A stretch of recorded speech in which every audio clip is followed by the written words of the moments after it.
Saat itu pun perintah solat sudah dijalankan. Pertemuan terakhir, apa yang engkau inginkan wahai Muhammad?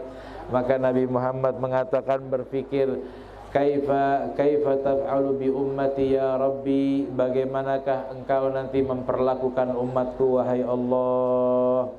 Allah mengatakan, ya Muhammad, khalaqtul khalqa dha'if wa ana rabbun latif wa anta nabiyyun syarif, fa kaifa halud dha'if baina rabbun latifun wa nabiyyun syarif. Wallahi ya Muhammad, wa izzati wa jalali, la nukhzika fi ummatika abada. Ini yang bikin bahagia Nabi Muhammad SAW. Saat Nabi Muhammad bertanya, ya Allah, bagaimana keadaan nanti umatku? Apa yang Allah lakukan kepada umatku? Yang disebut sama Nabi, kita semuanya. Yang disebut sama Nabi, yang taat, yang berdosa, yang jahat, yang bertato, yang beranting, yang maksiat, yang jauh, yang taat, yang masjid, yang bangun pondok, ulamanya, semuanya dimasukkan di situ. Bagaimana engkau perlakukan umatku ya Allah? Maka Allah mengatakan, wahai Muhammad, saya ciptakan manusia itu lemah, dan saya adalah Tuhan yang maha lembut, dan kamu adalah Nabi yang luhur, Nabi yang mulia. Maka kira-kira bagaimanakah keadaan hamba yang lemah di antara Tuhan yang lembut dan Nabi yang mulia? Wallahi, demi Allah dan demi keagungan dan kemuliaanku, kata Allah Subhanahu wa ta'ala, aku tidak akan mengecewakanmu untuk urusan umatmu. Aku tidak akan bikin sedih Nabi Muhammad untuk urusan umatnya. Karena itu Nabi Muhammad yakin dan meminta kepada Allah, semua umatnya Nabi Muhammad pasti masuk ke dalam surga, insya Allah. Semuanya tanpa terkecuali. Yang baik, yang tidak baik, semuanya masuk ke surga. Cuman memang ada yang masuk surga direct langsung tanpa transit, ada yang harus transit. Yang nggak transit, ya ini antum-antum semua ini. Ini langsung ini tiketnya VVIP, dan kita sewa pesawat pribadi insya Allah. Kita ikut pilotnya pesawatnya Nabi Muhammad Airlines yang nggak pakai mampir. Ini pesawat sultan. Minta maaf, bukan sombong, tapi kita umatnya Nabi Muhammad. Minta maaf, bukan sombong, contohnya sudah ada. Ini ciri-cirinya sudah ada. Kita ini orang-orang VVIP, ciri-cirinya sudah ada. Apa ciri-cirinya? Ikut merayakan perayaan yang membuat bahagia Nabi Muhammad, Isra dan Mi'raj. Jadi kalau dibikin Isra dan Mi'raj, pagi Isra Mi'raj, siang Isra Mi'raj, malam Isra Mi'raj, besok Isra Mi'raj, sampai bulan Syaban Isra Mi'raj, setelah Lebaran ada Isra Mi'raj, itu boleh atau tidak?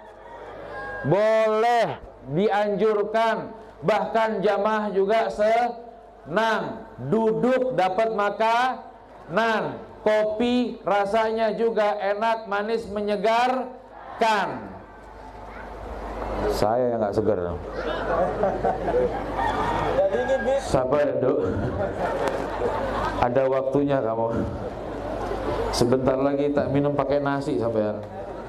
Sallallahu alaihi Muhammad. Dan peristiwa Isra dan Mi'raj itu kita insya Allah mudah-mudahan orang-orang yang masuknya nggak pakai transit insya Allah ya. Karena itu dimatangkan di dunia, diajarkan syariat, diajarkan sholat, diajarkan taat, diajarkan sedekah, diajarkan Al-Quran, diajarkan patuh sama kiai, diajarkan belajar ilmu agama, diajarkan itu semuanya untuk mematangkan diri kita. Tapi capek Ustadz, iya memang capek dulu di dunia. Dunia ini tempatnya capek, dunia ini tempatnya keringetan. Umat Islam, orang yang beriman itu capeknya di dunia, rahatnya, rohanya nanti di surga. Makanya kita duduk di sini capek nggak? Capek? Mau tambah jam tidak? Sampai jam 3 sore mau? Sampai jam 6 maghrib mau? Sampai malam masih mau? Tim sholawatan siap? Panitia siap? Konsumsi siap? Kopi aman? Lanjut sampai jam 6, izin Kiai. Lanjut, siap. Lanjut sampai jam 6, insya Allah. Nanti saya nyusul. Masya Allah, bikin acara seperti ini yang bikin matang kita, biar kita nggak pakai transit. Nah, kalau hadir acara Isra Mi'raj itu nggak mau, malas, ada urusan yang lain, sholat juga tidak, dekat sama pondok juga tidak, dekat sama orang soleh juga tidak, maksiat saja hidupnya, masuk surga, masuk, beres. Pokoknya masuk semuanya, jaminan dari Nabi Muhammad. Saya dan semua jamaah pasti percaya sama Nabi Muhammad SAW, betul? Tapi kalau yang seperti itu mesti transit, karena di surga tidak terima daging mentah, apalagi setengah matang. Ini surga, Bu, bukan steak. Nggak bisa setengah matang. Terus bagaimana biar caranya masuk surga? Aman, matangin dulu di neraka. Dilihat sama malaikat, dicium dulu, bumbunya sudah pas belum? Oh, belum ini. Yang suka ngomongin orang, yang suka gosipin orang, yang suka memecah belah, mengadu domba, fitnah sana fitnah sini, biar banyak kubu terpecah belah dengan media. Musim-musim sekarang lagi musim-musim 2028 ini, Masya Allah Musim apa 2024? Politik ya?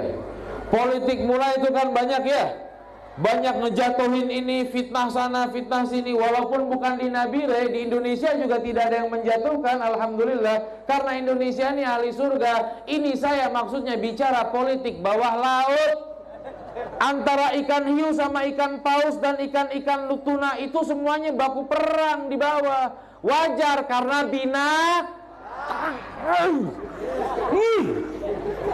karena yang suka fitnah itu manusia yang fitrah, dikasih kebaikan sama Allah, tidak mau kotori mulutnya untuk memfitnah saudaranya. Karena kenapa? Walaupun dia jahat, iya, karena orang yang jahat sekalipun umatnya Nabi Muhammad mendapatkan bagian dari doanya Nabi Muhammad, dan bahkan meneteskan air mata di setiap malamnya mendoakan kita semuanya. Allahumma ighfir li ummati, Allahumma ighfir li ummati. Orang yang didoakan sama Nabi Muhammad, pantas kita omongin? Pantas kita rendahkan? Ya Allah, sehebat apa amalan kita merendahkan orang yang didoakan sama Nabi Muhammad? Sekuat apa amal ibadah kita menjatuhkan martabat harga diri orang yang didoakan sama Nabi Muhammad SAW?